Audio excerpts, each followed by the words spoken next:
नमस्कार दोस्तों, सीप कैंपस की इस ऑनलाइन क्लास में एक बार फिर से आप सभी का बहुत बहुत स्वागत है। दोस्तों, कल हमारा एक नया चैप्टर स्टार्ट हुआ था, शब्द विचार। कल की क्लास में हमने जो शब्द विचार से जुड़े हुए जो बेसिक पॉइंट्स हैं, जो इसकी आधारभूत बातें हैं, उसके बारे में जानकारी ली थी। कल हमने पढ़ा था कि शब्द क्या होते हैं, शब्द विचार क्या होता है, हमें शब्द विचार की आवश्यकता क्यों पड़ती है, शब्दों को कितने आधारों पर बांटा गया है और हर आधार पर शब्दों के कितने भेद हैं। इन सभी चीज़ों को हम कल पढ़ चुके हैं। कल हमने इन सभी जो शब्दों के आधार हैं और उस आधार पर जो भेद हैं उसकी लिस्टिंग की थी। यानी कल हमने सिर्फ इतना जाना था कि किस आधार पर शब्दों को कितने भेदों में बांटा गया है, लेकिन हमने उन भेदों को डिटेल से नहीं पढ़ा था। तो आज हम लोग उसी सीरीज़ को आगे बढ़ाएंगे और शब्दों के जो भेद हैं उन्हीं को बारी बारी से डिटेल में पढ़ेंगे। जो हमारा पहला आधार था, स्रोत या फिर उत्पत्ति के आधार पर शब्दों के भेद, उसमें मैंने आपको कल बताया था कि कुल 5 भेद हैं: तत्सम, तद्भव, देशज, विदेशज और संकर शब्द। और मैंने आपसे ये भी कहा था कि इन 5 टॉपिक्स पर ऑलरेडी वीडियो अपलोड की जा चुकी हैं। हालांकि मैंने उनको प्लेलिस्ट में ऐड नहीं किया था, लेकिन अब मैंने उन सभी वीडियोज़ को प्लेलिस्ट में ऐड कर दिया है। तो अगर अभी तक आपने उन वीडियोज़ को नहीं देखा है तो चैनल पर जाकर के देख सकते हैं। हम अपने आज के टॉपिक पर आते हैं। हमारा जो दूसरा आधार है, व्युत्पत्ति या फिर बनावट के आधार पर। व्युत्पत्ति या फिर बनावट के आधार पर शब्द 3 प्रकार के होते हैं: रूढ़ शब्द, यौगिक शब्द और योग रूढ़ शब्द। तो हम एक एक करके इन तीनों को पढ़ेंगे। सबसे पहला है हमारा रूढ़ शब्द। रूढ़ शब्द क्या होता है? ऐसे शब्द जो परंपरागत रूप से किसी विशेष वस्तु या फिर स्थान के लिए प्रयोग किए जाते हों तथा जिनको और विभाजित ना किया जा सके, वे आपके रूढ़ शब्द कहलाते हैं। कहने का मतलब क्या है कि कोई ऐसा शब्द जिसको हमने आज या आज से 2-4 साल पहले ना बनाया हो, बल्कि वो बहुत पुराने समय से परंपरागत तरीके से प्रयोग होता आ रहा हो। दूसरी चीज़, वो शब्द किसी विशेष वस्तु या विशेष स्थान के लिए प्रयोग किया जाता हो, यानी उस शब्द का कोई एक विशेष मतलब होता हो। और तीसरी बात क्या कि उस शब्द को और छोटा ना किया जा सके। अगर हम उस शब्द को और तोड़ देंगे तो उसका कोई अर्थ नहीं रह जाएगा। तो जिसमें ये तीनों क्वालिटियाँ हों, यानी वो शब्द परंपरागत हो, यानी रूढ़ शब्द हो। रूढ़ का अर्थ होता है परंपरागत तरीके से प्रसिद्ध होना। तो ऐसा शब्द जो परंपरागत तरीके से किसी विशेष वस्तु के लिए प्रयोग होता हो, उसका एक विशेष अर्थ हो और जिसको और छोटा ना किया जा सके, वो आपका रूढ़ शब्द होता है। जैसे एक शब्द है दिन। अगर हम बात करें दिन की, या दूसरा शब्द है महिला। अगर इसकी बात करें तो सबसे पहले तो देखिए, जो दिन और महिला शब्द हैं उसके आप और टुकड़े नहीं कर सकते। अगर आप इनके और टुकड़े करेंगे तो इनका कोई अर्थ नहीं रह जाएगा।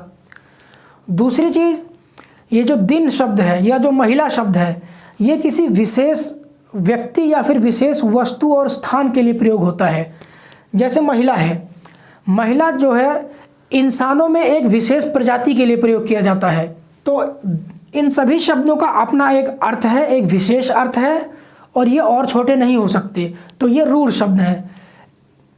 ऐसे कोई भी शब्द जिनको आपको लगता हो कि और छोटे नहीं हो सकते और ये किसी शब्द या किसी वस्तु या स्थान के लिए विशेष रूप से प्रयोग किए जाते हों, तो आप कह सकते हैं कि वो रूढ़ शब्द हैं। जैसे दिन है, रात, जल, गाय, महिला, जूता, रोटी, स्त्री, उसके बाद नल, कुर्सी, लकड़ी, पेटी, समुद्र, दीपक, नदी और पर्वत। ये सभी शब्द और छोटे नहीं हो सकते और ये किसी न किसी एक विशेष वस्तु या स्थान के लिए प्रयोग किए जाते हैं। तो ये सभी रूढ़ शब्द हैं। इस तरीके के जितने भी शब्द आप देखेंगे वो सब रूढ़ होंगे। अब रूढ़ शब्दों की एक और विशेषता होती है, इन शब्दों में ना तो किसी दूसरे शब्द का प्रयोग होता है और ना ही उपसर्ग, प्रत्यय, संधि या समास का प्रयोग होता है। आप यहाँ देख सकते हैं, अगर ये छोटे से छोटा शब्द है, यानी अगर इसके हम और टुकड़े कर दें तो इसका कोई अर्थ नहीं निकलेगा। तो इसका मतलब है कि इसमें 2 शब्द नहीं जुड़े। अगर 2 शब्द नहीं जुड़े, ये अकेला शब्द है, तो जब ये अकेला शब्द है तो हम ना तो इसमें दूसरे शब्द का प्रयोग हुआ, ना ही इसमें संधि हुई, क्योंकि संधि क्या होती है या समास क्या होता है, जब दो शब्द आपस में जुड़ते हैं तब वहाँ संधि या समास होता है। उसी तरीके से इसमें ना तो किसी तरह का उपसर्ग और ना ही प्रत्यय है, तो ये रूढ़ शब्दों की विशेषता होती है। आपका दूसरा प्रकार है यौगिक शब्द। जो यौगिक शब्द है, इसके नाम से आप समझ सकते हैं कि ऐसे शब्द जिनमें योग हुआ हो। तो आप ये कह सकते हैं कि ऐसे शब्द जो एक से अधिक रूढ़ शब्दों से मिलकर बने हों तथा विच्छेद करने पर जो प्राप्त शब्द हैं उनका अपना अपना अर्थ प्रकट होता हो। यानी दो रूढ़ शब्द मिला करके जब एक साथ मिलाए जाते हैं दो रूढ़ शब्द, तो जो नया शब्द बनता है वो आपका यौगिक शब्द कहलाता है। तो जब दो शब्दों के मिलने से अगर कोई शब्द बना हो, तो अगर आप उसके टुकड़े कर देंगे, उसको अलग अलग कर देंगे, तो दोनों शब्दों का अपना अपना कोई अर्थ होता होगा। वही चीज़ यहाँ कही जा रही है कि ऐसे शब्द जो एक से अधिक रूढ़ शब्दों से मिलकर बने हों, हो सकता है दो शब्दों से मिलकर बने हों या चार से बने हों, 5 से 6 से, कितने से भी। और दूसरी चीज़, अगर इनका विच्छेद कर दें यानी दोनों को अलग कर दें, तो इन दोनों शब्दों का अपना अपना एक अर्थ होगा। अब इसकी दो और विशेषताएं हैं। पहली तो ये कि सभी संधि, उपसर्ग एवं प्रत्यय के उदाहरण जो हैं वो यौगिक शब्द होते हैं। तो जब आपने यही देख लिया कि जब दो शब्द आपस में जुड़ते हैं वो यौगिक होता है, तो जब दो शब्द जुड़ेंगे तो या तो वहाँ संधि होगी या समास हुआ होगा या उनमें उपसर्ग या प्रत्यय जुड़ा होगा। तो आप कह सकते हैं कि सभी संधि, उपसर्ग और प्रत्यय के उदाहरण यौगिक शब्द होते हैं। दूसरी चीज़, बहुब्रीहि समास के अतिरिक्त सभी समास यौगिक शब्द होते हैं। यानी जब मैंने कहा कि समास भी यौगिक के अंदर आते हैं, तो उसमें जो एक प्रकार है समास का, बहुब्रीहि समास, वो आपका यौगिक शब्द के अंतर्गत नहीं आता। बहुब्रीहि के अलावा बाकी सभी जो समास के उदाहरण हैं वो आपके यौगिक शब्दों में आते हैं। जैसे गंगा जल, यहाँ पर दो शब्द हैं, एक शब्द है गंगा और दूसरा है जल। गंगा और जल, गंगा भी आपका एक रूढ़ शब्द है, क्योंकि गंगा को आप और छोटा नहीं कर सकते, और गंगा भी एक विशेष वस्तु के लिए प्रयोग होता है। गंगा एक नदी का नाम है, तो इसीलिए, और जल भी एक विशेष वस्तु के लिए प्रयोग होता है और इसको आप और छोटा नहीं कर सकते। तो ये दोनों रूढ़ शब्द हैं, और दो रूढ़ शब्दों के योग से क्या बना, एक यौगिक शब्द बना। तो गंगा जल एक यौगिक शब्द है। उसी तरीके से हिमालय, हिम और आलय, इन दो शब्दों से मिलकर बना है हिमालय। हिम भी एक रूढ़ शब्द है, आलय भी एक रूढ़ शब्द है, दोनों के योग से बना हिमालय। हिमालय यानी हिम का आलय, यानी बर्फ का घर। उसी तरीके से है रेलगाड़ी। रेलगाड़ी यानी रेल पर चलने वाली गाड़ी। रेल का अर्थ होता है पटरी, यानी पटरी पर चलने वाली गाड़ी। तो ये भी आपका यौगिक शब्द है, जो कि रेल और गाड़ी दो रूढ़ शब्दों से मिलकर बना है। पंचवटी, पंच और वटी, यानी 5 वटों, 5 वृक्षों का समूह। तो पंच और वटी दो अलग अलग रूढ़ शब्द हैं, इनसे बना है पंचवटी, ये यौगिक शब्द है। उसी तरीके से है महा प्लस सागर, ये भी एक यौगिक शब्द है। गुड़धानी, गुड़ से बनी हुई धानी, तो ये भी आपका यौगिक शब्द है।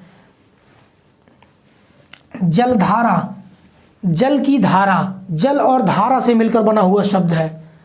कुपुत्र, कुपुत्र, तो कु और पुत्र दो शब्दों से मिलकर बना है कुपुत्र, तो ये भी आपका यौगिक शब्द है।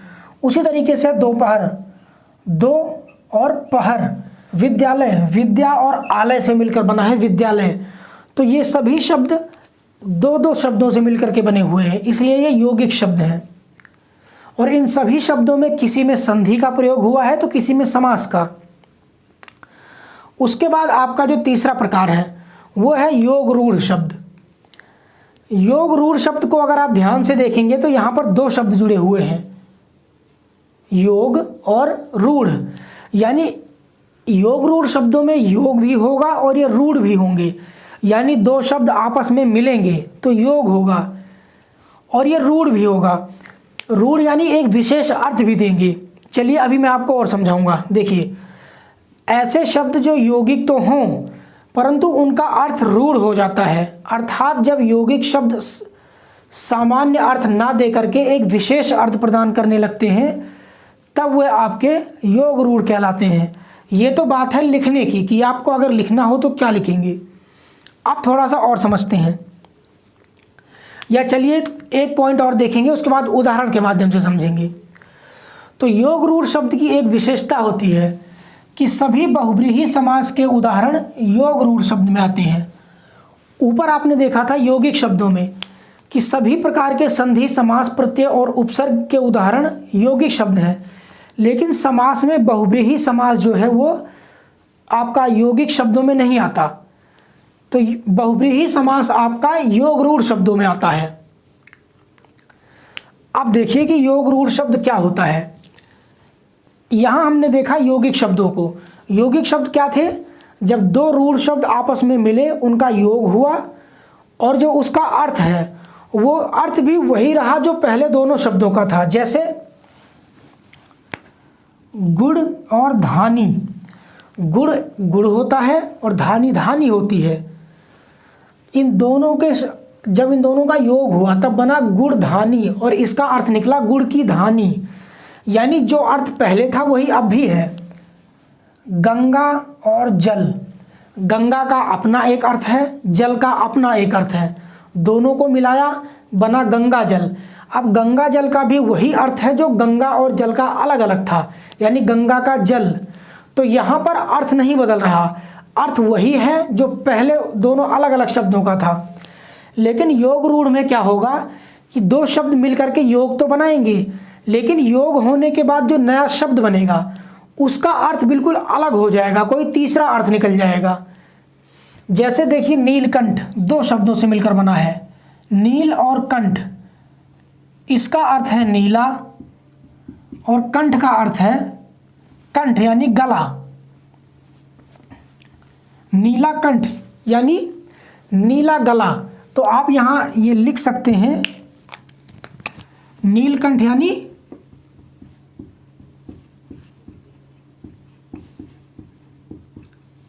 नीले कंठ वाला।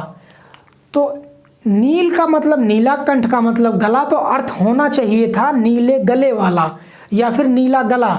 लेकिन अर्थ निकला क्या? नीलकंठ कहते हैं भगवान शिव को। तो ना तो नील में कहीं शिव का नाम आया है और ना ही कंठ में कहीं शिव का नाम आया है। दोनों अलग अलग शब्दों में कहीं भी शिव का नाम नहीं है। लेकिन जब दोनों को जोड़ा गया तो इसका अर्थ निकल कर आ गया शिव। यानी इनका योग तो हुआ लेकिन अर्थ रूढ़ हो गया, यानी अर्थ एक विशेष तरह का निकला, किसी विशेष वस्तु या व्यक्ति के लिए अर्थ निकाल दिया गया, इसलिए ये आपका योग रूढ़ होता है। उसी तरीके से अगला शब्द है आतनु। आ प्लस तनु, यानी आ मतलब रहित या बिना और तनु मतलब तन, यानी तन रहित। तो इसका अर्थ निकलता है तन रहित। तो आतनु का अर्थ होना चाहिए तन रहित या बिना तन वाला।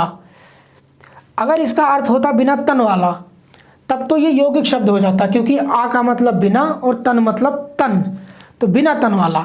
लेकिन इसका अर्थ क्या हो रहा है? कामदेव। क्या कामदेव का नाम यहाँ कहीं आया? नहीं आया। ना तो आ में कहीं कामदेव का नाम है और ना ही तन में। लेकिन फिर भी जब इनका योग हुआ तो एक तीसरा विशेष प्रकार का अर्थ निकल कर आया, आतनु मतलब कामदेव।